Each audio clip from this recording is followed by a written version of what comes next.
Muy buenos días a todas y todos. Pueblo de Guayana, pueblo de San Félix.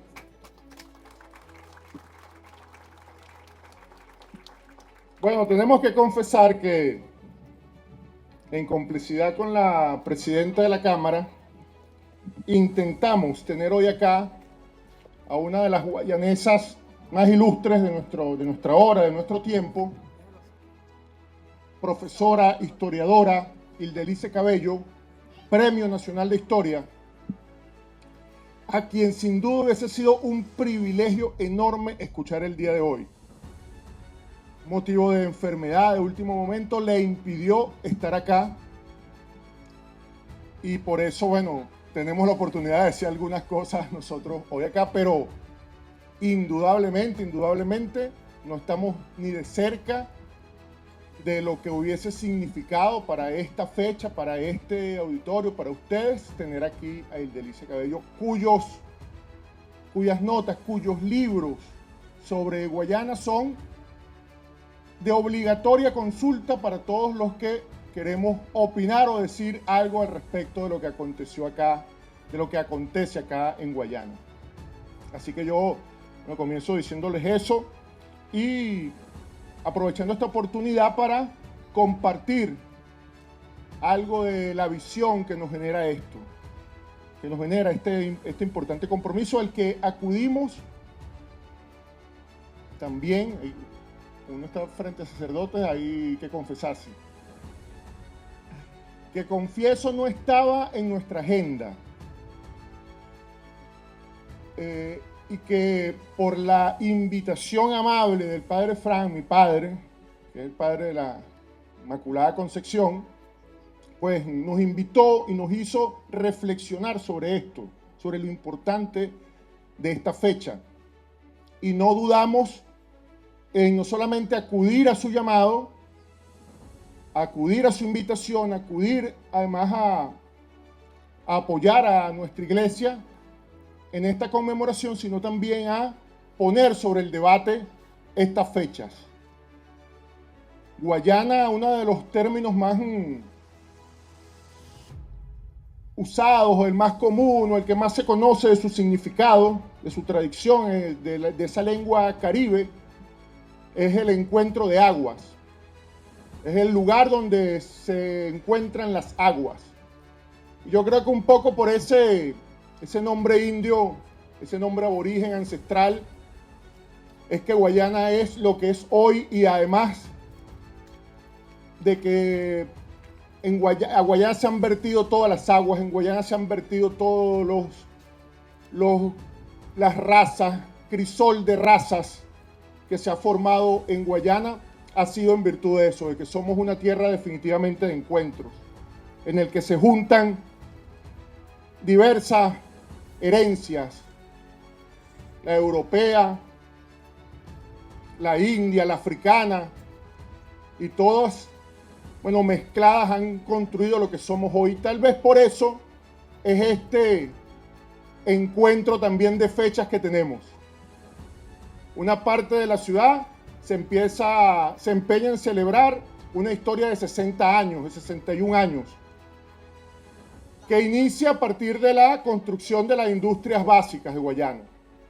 Y dicen que ese es el día de la ciudad. Otros dicen que es el día en el que se creó el municipio, que como ustedes saben es uno de los municipios más jóvenes, porque antes, administrativamente, políticamente, lo que hoy es Puerto Ordaz dependía de la angostura del Orinoco, Ciudad Bolívar, y lo que hoy es San Félix dependía de Upata.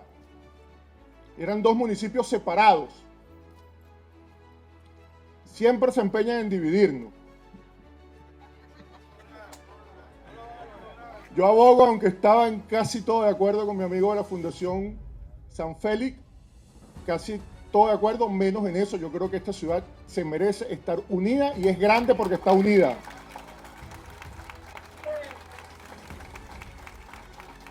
Pero, bueno, yo, tomando el Hildelice Cabello, hice algunos apuntes, y también me quiero referir a Isabel Serra, una profesora de la Universidad Autónoma de Madrid, prestigiosa universidad, sobre sus apuntes también, algunas reflexiones para hacer hoy acá. Como ustedes saben, la llegada europea a América, a lo que hoy es América, a estas tierras, se remonta a 1492. Y no es sino hasta 1724 que se instalan estas misiones. Es decir, corrió mucha agua por ese río Caroní y por ese río Orinoco para que eso sucediera. Quiere decir que eso fue efectivamente, todos esos años fueron cuando llegaron aquí ya las misiones, se contaba ya con una conquista madura, ya el proceso de conquista, de colonización era madura. Habían pasado más de 100 años para que se materializara toda la exploración de esta zona del Orinoco. Primero por la angostura, el lugar más estrecho que encontraron, entonces era el paso más fácil para las embarcaciones, para los materiales, para traer herramientas. Y después toda la penetración nuestra que fue a través del río Orinoco. Siempre ha sido nuestro canal de comunicación más expedito. Vía fluvial, vía el río. Nuestra historia, la historia de Guayana está marcada por la historia de los ríos, del Orinoco y del Caroní. Y por eso es que creemos tiene tanta importancia esta fecha. Tiene una suma importancia esta fecha. Más de 100 años habían pasado, no precisamente en paz, porque los habitantes de esta tierra, por supuesto, se resistieron a la conquista. Indudable, inevitablemente. Aunque habrá poca crónica al respecto, efectivamente dieron mucha lidia, dieron mucha batalla. Varios de los asentamientos primeros que se instalaron acá, en lo que después se conoció como el Puerto de Tablas, o el centro de San Félix, y esa zona, varias de esas expediciones de los primeros colonos fueron atacadas, repelidas por los habitantes de la zona. Es decir, incluso cuando ya habían pasado 100 años de eso, porque lo primero que llegó a esta zona, lo primero que trajo el europeo fue la espada. Fue la espada y la explotación de los recursos de la gente. Luego, gracias a Dios, llegó la fe. Pero ya habían pasado más de 100 años de conquista en la cual la gran parte de la población indígena había desaparecido. Entre otras cosas por las enfermedades. Las enfermedades como la viruela, el sarampión, mataron a la mayoría de los aborígenes de ese momento. Ese era el saldo que ya había transcurrido cuando llegaron las misiones acá. A las que tenemos que reconocerle, y yo creo que esa es parte de la historia que tenemos que realzar nosotros, es que está documentado, es real, fueron otra forma de integración. Con las misiones, lo que sucedió aquí en las misiones fue efectivamente otra forma de integración, en la cual se persistía en que se respetase a los pobladores indígenas de la zona, se intercambió con ellos conocimiento, porque cuando los europeos llegaron acá no sabían cultivar el maíz. Las primeras cachapas y bollitos que se lo comieron porque se los enseñaron los indios que estaban acá. Y hubo un importante intercambio de conocimientos allí. Y por eso, y en lo que más quisiera yo destacar, es que esta fecha, 300 años después, nos tiene que tomar muy conscientes de nuestro papel, del papel extraordinario que tiene esta región, que tiene esta tierra, de la que somos hijos, a la que nos debemos, que tiene toda Guayana y San Félix y Ciudad Guayana como la gran capital de toda esta región de Guayana, porque nosotros somos la ciudad más importante de toda Guayana.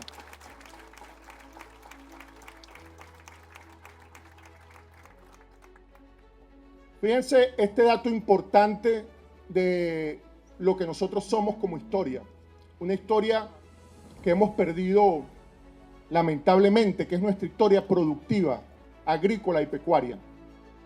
Se reseña, fíjense ustedes, cito a Isabel Serra, que en octubre de 1724 los misioneros compraron 100 cabezas de ganado. ¿Qué haría usted hoy con 100 cabezas de ganado, amado obispo? Pero para 1810, cuando comenzó la guerra de independencia, ya ese rebaño alcanzaba a 200.000 reses. Pero cabe destacar que la extensión, y fíjense esto muy importante, lo que hemos descubierto a razón de esta fecha en nuestro reclamo legítimo por la Guayana Esequiba. Fíjese lo que dicen los historiadores de cuáles eran los territorios que se controlaban desde acá, desde esta misión, que había otorgado en real cédula la corona española. Se les otorgó los terrenos que se extendían desde la angostura del Orinoco hasta el río Esequibo, colindante con la Guyana holandesa. Eso está en la historiografía oficial del Reino de España. Quiere decir que cuando en 1817 Piar libera del Imperio Español esta tierra, la liberó a toda la Guayana, desde Angostura hasta el río Esequibo, lo que hoy es la Guayana Esequiba. Pudiera ser otro dato histórico que ayude en el reclamo venezolano por eso. Pero muy conforme con que este día para que debatamos, para que podamos investigar, sí, dar por fin con un gran consenso. Yo creo que este es un día de acuerdos, de consensos, en el que podemos incluso escuchar opiniones diferentes, no estar de acuerdo en todo, pero que siempre hay un punto coincidente del cual partir. Y nos interesa que eso sea así. Creo que nos debemos, los guayaneses, un día para conmemorar nuestra fundación como ciudad, como pueblo. San Félix de Guayana. Pero más allá de eso, en lo que no se puede ocultar y no se puede obviar es lo estratégico, lo fundamental para Venezuela y Latinoamérica, que es esta región que nosotros pisamos hoy, de la cual nos sentimos cada vez más orgullosos. Fíjense que, bueno, eran amplios. Hablé del rebaño, inmenso rebaño de ganado que se cultivó acá, que se crió acá, pero además el algodón, el tabaco, el café fueron productos fundamentales de toda esta zona. Y, como bien se ha dicho en las referencias anteriores, los siderúrgicos, Guillermina, que eres siderúrgica, metalúrgico, deberían celebrar aquí precisamente el inicio de la actividad minera y del procesamiento del hierro en Guayana. A lo cual yo estoy absolutamente de acuerdo con mi estimado Monseñor Carlos Cabeza, amigo, en que cuando recibimos el llamado, sentimos la necesidad de venir, entre otras cosas, para comprometernos no solamente con la iglesia, sino que también con la iglesia, por supuesto, sino con el pueblo y con la herencia cultural del pueblo de Guayana. Esta zona merece ser rescatada, merece ser puesta a nivel realmente de patrimonio, como lo es, y es una deuda que asumimos. Administrativamente, al igual que los castillos y muchas de las cosas de la ciudad, administrativamente están bajo la administración de la Corporación Venezolana de Guayana. Así como otras cosas, así como han estado los parques, pero ya la Corporación Venezolana de Guayana, así como lo está el Ecomuseo, son todas administradas por la Corporación Venezolana de Guayana. Creo que llegó la hora, ya hay una madurez institucional, así como ha pasado con los principales parques, que el municipio, que el Estado venezolano asuma, el gobierno regional, municipal, asumamos la administración y poner esto en las rutas turísticas permanentes de nuestra ciudad.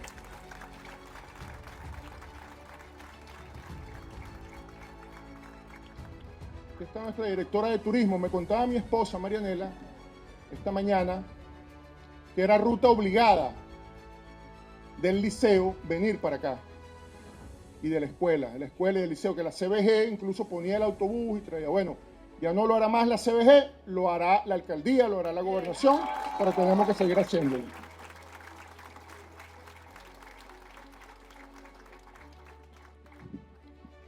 Pero bueno, fíjense, miren qué casualidades, que el padre Carlos creo que fue el que habló acá y citó a Humboldt. Fíjense qué casualidades esta nota que conseguí. A Humboldt en algún momento de mi juventud le admiré mucho. Me lo inculcaron en los scouts. Yo soy, entre otras cosas, eso no está en el currículo. Soy scout. Y además fui insignia de Scout de Bolívar, que es la máxima insignia de la tropa venezolana. Y fui Robert Ciudadano, que es la máxima insignia de... Es decir, pasé bastante tiempo dedicándome a eso, pero Humboldt lo admirábamos mucho como científico, como botánico, y realmente conocimos mucho esa faceta de él. Bueno, tenemos hasta un parque nacional que se llama Humboldt, pero no conocíamos, a razón del reclamo cada vez más vigente por el Esequibo, hemos conocido otra faceta de Humboldt, que era la faceta de espía agente comprometido con el imperio inglés para despojar a estas tierras de la América. Y por eso viajó tanto, y por eso tenía probablemente tanto dinero para viajar como viajó por toda América, financiado por la corona inglesa, enemiga acérrima de la corona española, en ese pleito entre colonias expoliadoras, criminales. Y fíjense lo que dice Humboldt cuando estuvo ahí. Hay un reporte ya, desde Angostura, manda un reporte, Humboldt, a la corona inglesa y le dice: las situaciones locales de la Vieja y la Nueva Guayana, ya se hablaba en ese momento de Vieja y Nueva Guayana, de ser aquí, de ser allá, ya tenía como 3 mudanzas. Dice, las situaciones locales de la Vieja Guayana tienen además la ventaja de cubrir los establecimientos de los capuchinos catalanes del Caroní. Estoy reportando. Pero fíjense el veneno que va después. Esos establecimientos podrían atacarse desembarcando en la orilla derecha del brazo y Mataca, pero no en la embocadura del Caroní, en donde las piraguas resistirían por el salto del Caroní. O sea, él le dice que podían entrar por el Orinoco, pero no podían remontar el Caroní porque era muy fuerte. Ya lo tenemos amansado a fuerza de tantas represas. Pero imagínense, en esa fecha era mucho más fuerte. Entonces él le decía cómo podían conquistar esta zona y cómo podían invadirlo. Ahí dice que las piraguas resistirían por el salto del Caroní, que está defendida por los fortines de la Vieja Guayana. O sea, les explica dónde están los fortines, les explica todo eso. Y es efectivamente, allí inició el despojo de la Guayana Esequiba, porque los ingleses siempre quisieron el Orinoco, siempre quisieron el río. Todavía, y en todas las sucesivas invasiones, destrucciones, cada vez que nos encontraban peleándonos entre nosotros, se habló de que aquí después, bueno, la ruina que pasó aquí, bueno, la guerra de independencia, que fue atroz sin duda. Hay que ver, hay hasta una película, la voy a regalar a mi amigo Carlos, una película porque probablemente los libros son muy densos, al padre, que se llama Boves el Uruguayo. Es la historia de José Tomás Boves, un canario que destruyó con el sueño de la Primera y la Segunda República a sangre y plomo. Una de las cosas más atroces que hizo José Tomás Boves fue llegar a Cumaná y puso 300 personas a bailar. en un baile, se llama el baile rojo, le dicen algunos. Y después que ponía a las mujeres a bailar, ponía a bailar hombre con hombre, mujer con mujer, hacía unos arrabales, una cosa estruendosa, los asesinó a todas y a todos, a hombres y a mujeres. Sanguinario, Boves. Lo cual hizo que los patriotas respondieran con aquel famoso decreto de guerra a muerte. Y se desató la más feroz de las guerras de este continente. Terrible. La guerra es terrible. Por eso es que ante los hechos históricos de las misiones, yo me sumo a lo que decía Monseñor, me sumo, hago voto y estamos en la más firme intención de contribuir siempre con que en nuestro país más nunca la guerra, más nunca el enfrentamiento entre hermanos, más nunca suceda eso. Porque, bueno, después de la guerra de independencia, después la guerra federal, después las montoneras y todo eso, y los ingleses terminaron llegando hasta Tumeremo. Ahí los repelió Domingo Sifonte, pero ya su plan era llegar a Upata y tomar todo el río Caroní. Al final nos terminaron despojando del territorio entre el Cuyuní y el río Esequibo. ¿Correcto, profe? Nuestro cronista Antonio Valdés, que me facilitó algunos de estos documentos de lo que estamos hablando. Nos terminaron despojando de eso porque nos consiguieron divididos y peleando entre nosotros. Por eso es que yo destaco esa virtud que hemos tenido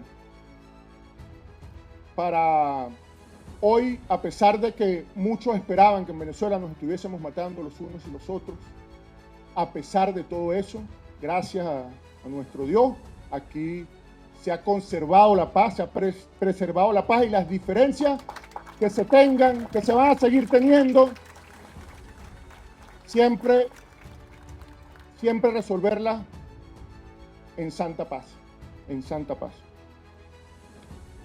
Y ya por último, destacarnos que efectivamente los patriotas, los soldados patriotas, tuvieron que enfrentar los más duros desafíos.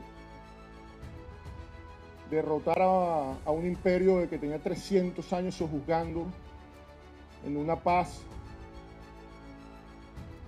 bien con los corsarios y con los piratas, pero también una paz que fue bajo la dominación y la esclavitud. Yo siempre recuerdo que el Papa Juan Pablo II emitió una encíclica, puede ser, pronunciamiento, y sobre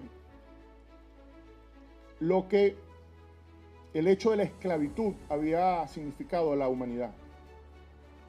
Y la Iglesia Católica ha hecho mea culpa de eso. Fue, bueno, algo abominable. Tratar a seres humanos como objetos, venderlos y comprarlos.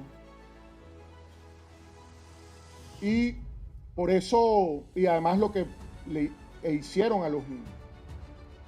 a la mayoría de los pueblos americanos para ese momento libre. Por eso vale la pena destacar que si aquí en Guayana, hace 300 años fue posible un ensayo bonito, un ensayo exitoso, un ensayo de prosperidad, un ensayo que puso, y una construcción social que puso a esta región en lo más alto de la productividad, en ganadería, en hierro,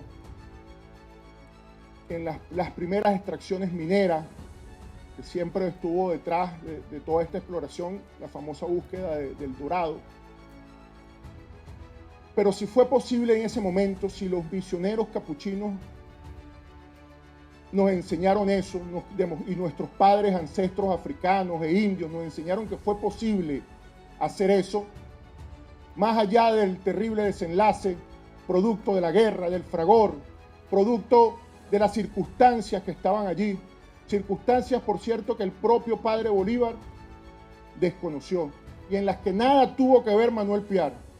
Por cierto, porque siempre hay una historia negra siempre contra Manuel Piar sobre que tuvo que ver con la ejecución que se atribuyen a los capuchinos y no tuvo absolutamente nada que ver. Está perfectamente demostrado. Fue el para entonces coronel Lara que tuvo la infausta circunstancia, porque todo indica fue una orden mal entendida, mal ejecutada, dicho por el propio padre Libertador. Porque nunca fue esa la forma de responder de las tropas libertadoras, de los padres libertadores, muy por el contrario, como sí lo fue por el ejército español, que hacía ejecuciones sumarias, brutales, contra la población. Pero 300 años después rescatemos en San Félix esa historia precursora de productividad de un gran pueblo. 300 años en el que se encontraron formas de pensar distintos, indígenas que tenían creencias ancestrales, africanos traídos como esclavos, los capuchinos catalanes. ¿Hay algún catalán entre el clero? No. Yo recuerdo haber conocido siendo diputado, al presidente de MRW, es una empresa española, catalana, porque yo lo primero que le dije era que, qué placer, que entonces usted es español, y él me dijo, no, yo no soy español. Pero no me dice que usted es de Barcelona, que usted es catalán. Sí, yo soy catalán, pero no español. Y fue mi primer encuentro con ese tremendo rollo que hay ahí. Es que nosotros estamos peleando por la independencia de Cataluña y nosotros no nos queremos seguir siendo parte del reino español. Y Ave María, dime tú. Y él me decía, nosotros los apoyamos a ustedes hace 200 años, ustedes no tienen que apoyar a nosotros. Yo, mira, en ese rollo no me voy a meter ahorita. Pero son cosas del Reino de España, lo mismo el País Vasco. Pero bueno, los catalanes, gente de trabajo, gente que esa herencia también la tenemos nosotros acá. Somos producto de esa herencia, de esa confluencia, de este lenguaje que amamos, de esta religión que amamos. Somos producto de eso también.